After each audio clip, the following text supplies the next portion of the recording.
Well, it looks like this day is coming to a close as we're headed down the Indian Nation Turnpike here in Oklahoma, headed up to southeastern Kansas, Unit 11, St. Paul, Kansas to be specific. We're going up here to look at some new property that we have available to us for this upcoming 2017 season. We're going to do some scouting. We're going to hang some stands. We got plenty of metal in the back. It looked like we just ripped off every academy in between here in Shreveport, Louisiana. But we up here looking for some of those Kansas Giants in southeastern Kansas. With all the rainfall they've had this year, they got some Giants up here. We looking to take a couple of them back to North Louisiana. Well, we're in a hayfield doing some glassing up here in southeastern Kansas. A little bit south of St. Paul, Kansas. Up here with a landowner right now, considering coming up and doing some hunting. We seen some bucks in this field this morning, earlier. We've already got some does across the drain there, but landowners seem to think that most of the deer were funneling through this property. Kind of a unique situation. He's placed a lot of food plots scattered. He's got standing corn, he's got beans, he's got clover all over the place, but a large bulk of it is all the way on the north side of his property, bordering the Neosho River. It appears as though he's pulling deer off these neighboring properties to the south, the east, and the west, and pulling them in here. We've seen a lot of good ground. We've been looking at deer all day, off and on, but just really don't know how to get set up on them. So we're going to do a little more scouting, and we're hoping this field will fill up with deer before the end of the day. Hoping we can see something that we might be interested in taking a closer look at, but only time will tell.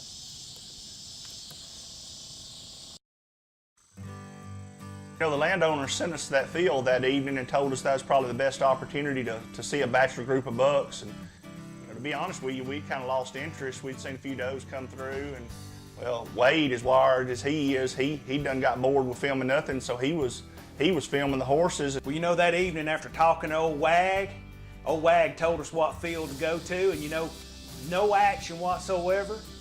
It is a beautiful Kansas sunset though, coming over those old nice fields. And yeah, I got bored, so beautiful horses started walking up. Hey, what am I supposed to do? I start filming horses.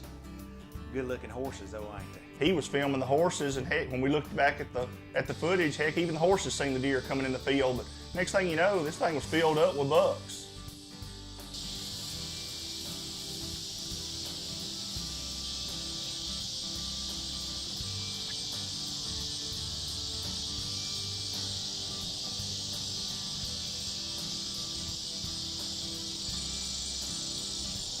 Hey, for more information on this piece of property, contact Jim Wagner at the address shown below.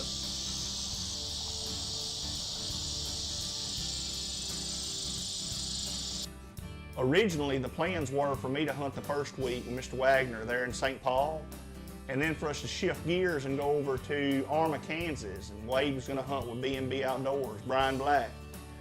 There were some meetings that kind of come up unexpectedly, so we had to shift gears and make the decision for both of us to hunt there in Arma, Kansas with B&B Outdoors and our old buddy Brian Black. What I like about old Brian's place, he's got alfalfa, he's got timber, he's got CRP.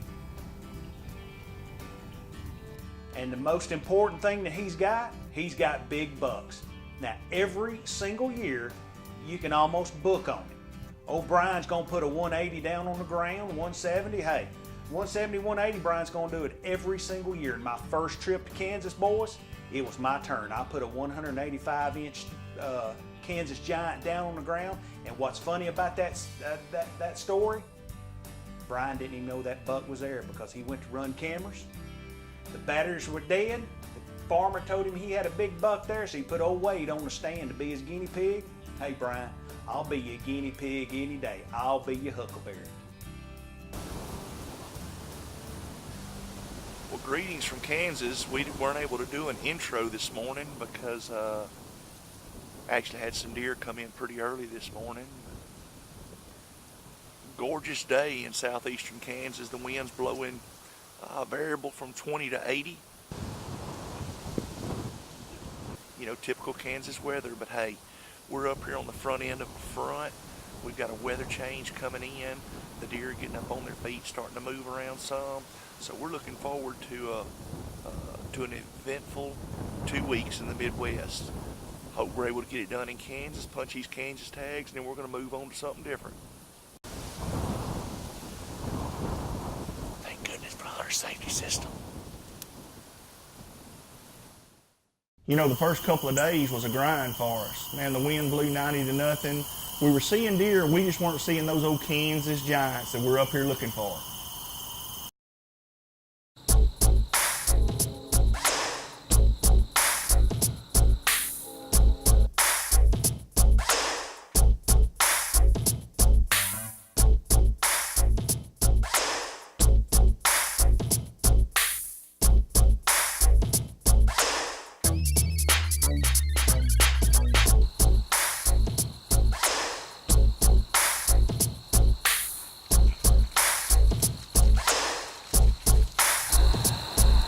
Glimmer of the rut, boys.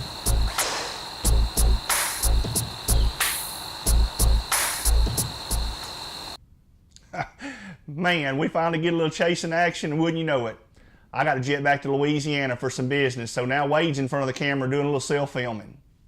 The wind finally laid down enough that the deer were up on their feet. I think I saw 19, 20 does this morning. I had a young 9-point come in. Just not what I'm looking for here in Kansas. They come off of this hill, come down, follow this trail, pass right underneath me. Never knew I was here. It's the early stages of the rut, and the big boys just aren't on their feet. We've seen some younger bucks bumping does, but just really just hasn't kicked off yet. Now, probably this time next week is probably going to be crazy, because the rut here at this part in Kansas, I'm going to tell you, they're just running everywhere, so I can't wait to see what the rest of this week has in store for me and Chris here. Well, I finished up meetings on Friday evening. Man, I cranked up at Natchez, Louisiana, headed out for Arma, Kansas. Get up there sometime in the early hours of Saturday morning, get a couple hours sleep, back in the stand, and wouldn't you know it, the rut's on and I've got to run the camera for old Wade. Lo and behold, a mature deer shows up and everything. The first deer we've had within bow range that's mature and we'd consider shooting, and Wade gives him a free ride. I'm like, man, you crazy. Plus, I was trying to get him to put an arrow in him so I can get back in the shooter stand. Hey, this buck is out in this field for about 10 minutes chasing these does.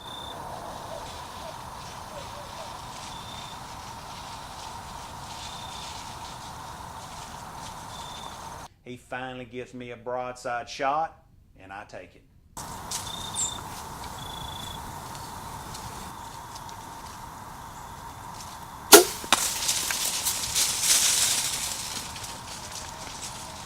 Smoked him. Well, man, looking at the viewfinder in that camera, man, I thought Wade just put the shot on him, man. I thought he smoked him. You know, the deer goes out there, and I'm expecting the deer to go down, but the deer just didn't react right. You know, he went out there and he kind of lollygagged around and then eventually got on out of the field. You know, I've thought about this video clip all summer long, and I could have made it to where I didn't even show this clip.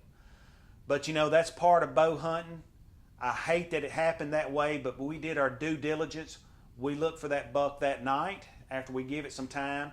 Brian Black and a couple buddies from camp come back. They looked for the deer, and we hunted that stand for 2 more days. And I think we put in our time, so now it's time to move on to the next stand. So here it is, the first morning we split up, and these guys take me to a new stand location that I have not been to before. I followed the road in, found the stand, got up in the stand, and the first thing I recognized was the wind's completely wrong for this setup. Later on, I found out that Brian's intent was for me to go to the north stand. Instead, I'm on the south stand. South wind blowing stiff, wind blowing my scent straight in to the area that we thought the deer would be. I contacted Wade. I texted Wade and shot him a text and everything and let him know what was going on and everything. He recommended that I run both my Ozonics and just shower myself with that ozone that the Ozonics puts out. So, hey, ain't got nothing else to lose. I go on ahead and I turn both them ozonics on, and man, I put them down on the back of my neck and do the best I can to try to cover my scent, and wouldn't you know it, work like a charm.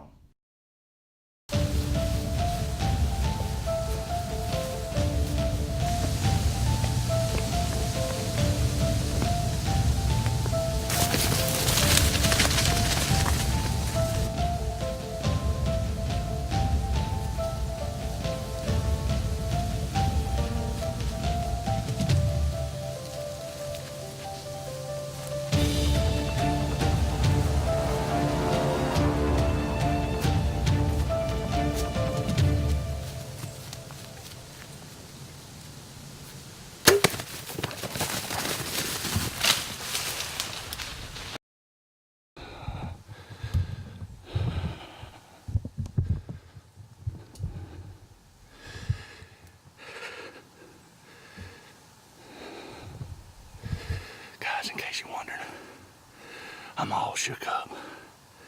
Just seen a giant on this Ventro back here, growling, roaring, tearing the woods up. Been fooling with him all morning. Had a second shooter come in on a doe. Had him at 10 yards for more than 5 minutes. It seemed like, I don't know.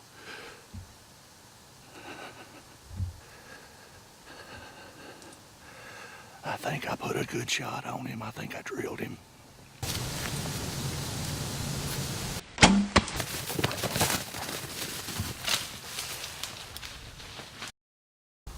Well, guys, I'm coming live to you from the tree here in Kansas.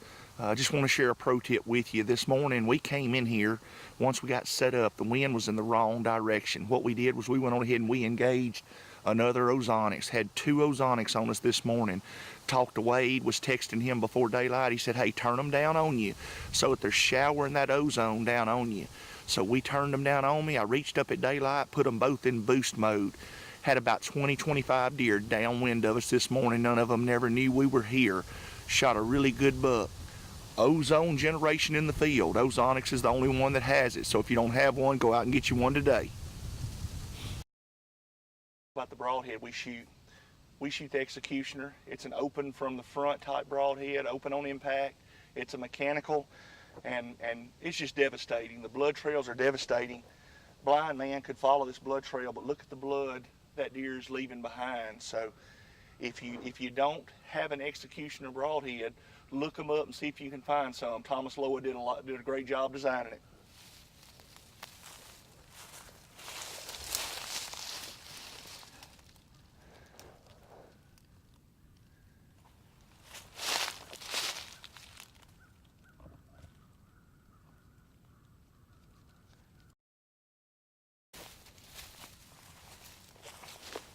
Looks like he crossed this creek down here, Wade.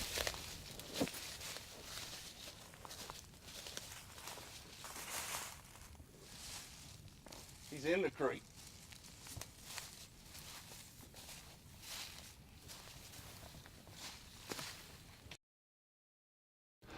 Well, guys, here we are, the end of my Kansas hunt. Had a great morning this morning. Started out, nice frost this morning, good heavy frost. Not sure if it's this deer or not, but I heard a deer this morning grunting, or what you'd call a growl, back behind me in the distance. Got me real excited for the morning. Heard another deer do that and turned around and looked, and there was a deer going down the fence row. Couldn't get his attention with a grunt. Got the horns, beat the horns together harder than I've ever beat the horns together. Finally got his attention. He jumped over the fence, paralleled me. I text my buddy Wade. I told him, I said, I think he's circling downwind.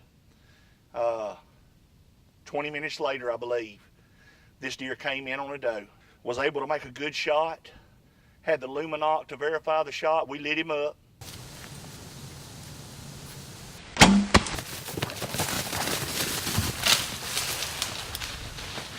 Luminok verified as a good shot. Also had him in the center of the frame, so he kicked up real hard. Felt like I'd run it through him.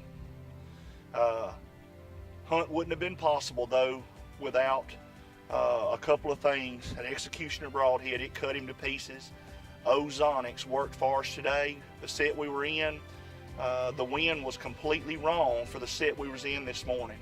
I was hunting with a south wind facing north, and I shot the deer north of me. Never knew we was there. Matthews Archery, Trees and Camo, Hunter Safety System, all the products that we use, they did what they needed to do today to make me successful. So I appreciate all the sponsors for allowing us to do what we do. And now I have a Kansas deer to add to my trophy room.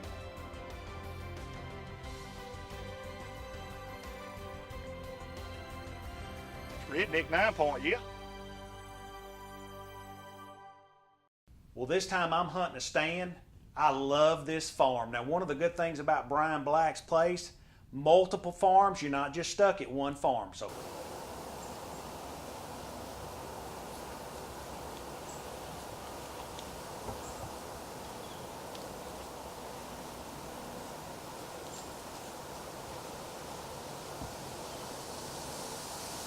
well, man, I think old Wade's gonna give this deer a free ride too.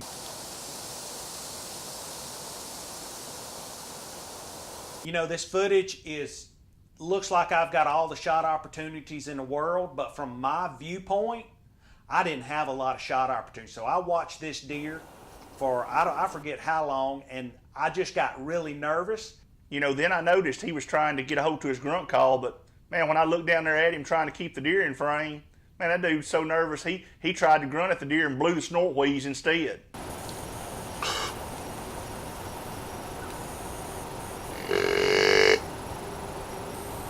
Oh yeah, I got a little bit nervous. I hit that snort wheeze and I didn't even hit it the right way. So I finally figure out how to hit that grunt the right way. That buck, he's out there. I hit that grunt finally, like I said, the right way. Buck stops, he licks his nostrils, turns around, he looks at us. I hit that grunt one more time. He's coming in, babe.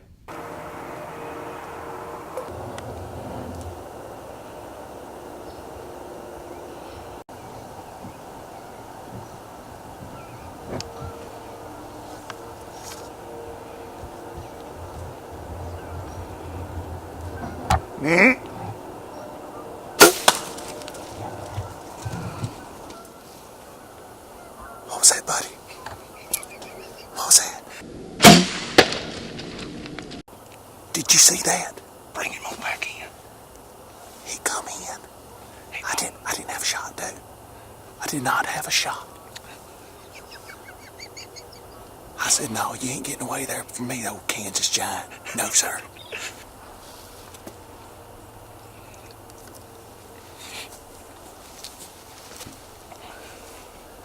Hey, it is November 1st, which means last night was Halloween night. I was pretty excited about being in the stand Halloween night. Hey, Halloween night in Kansas in the Midwest.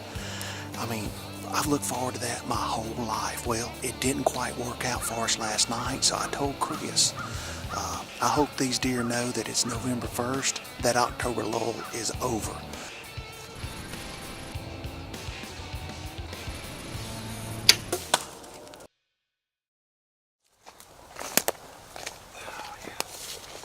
Look at that right there.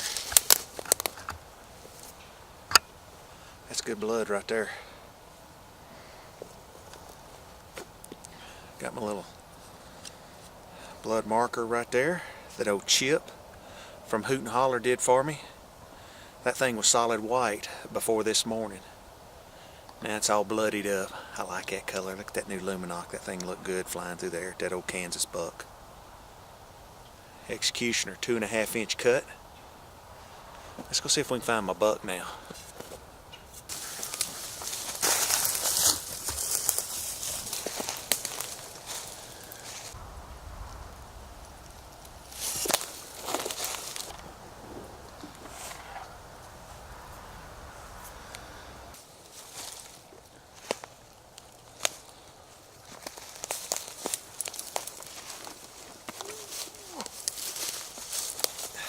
Put it there, boy.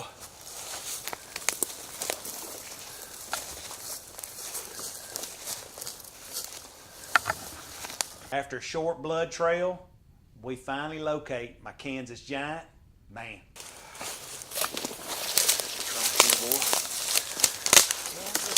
giant. Wow. Look at that right there. Just old bruiser right there, buddy. Good hunting, good buddies. You couldn't ask for a better trip.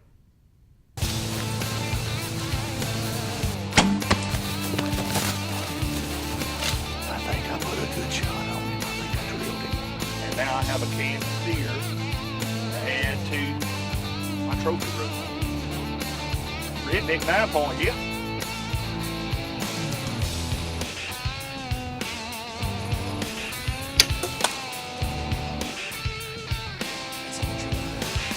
Bruiser right there, buddy.